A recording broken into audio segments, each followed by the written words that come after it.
And but you know, we don't get moving, they're gonna eat our lunch. China is going to eat our lunch? Come on, man. You know, they're not bad folks, but guess what?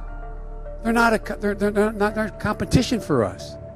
Last night I was on the phone for 2 straight hours with Xi Jinping, and you all know as well as I do these folks. And it was a good conversation. I know him well. We spent a lot of time together over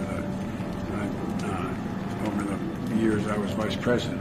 And but you know, we don't get moving, they're gonna eat our lunch.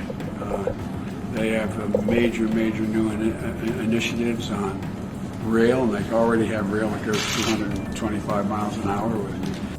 There was a debate here in the United States, and quite frankly throughout most of the West, as whether a rising China was in the interest of the United States and the wider world. As a young member of the Foreign Relations Committee, I wrote and I said, and I believe then what I believe now, that a rising China is a positive development, not only for China, but for America and the world writ large. The US Vice President Joe Biden has launched a week-long tour of East Asia with a visit to China.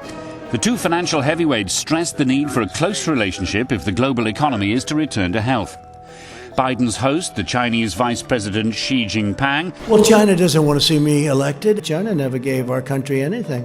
China gave us nothing, not 10 cents. And whether it was Biden in charge of China, which was a joke because they ripped off our country for 8 years. China is going to eat our lunch? Come on, man.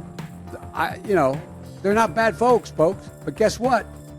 They're not competition for us. We're not trying to contain China.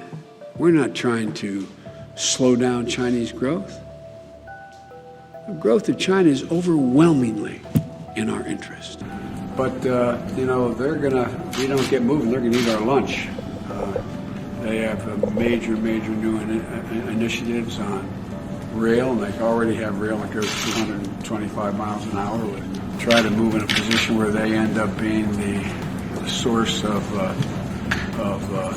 a new way in which to power automobiles, they're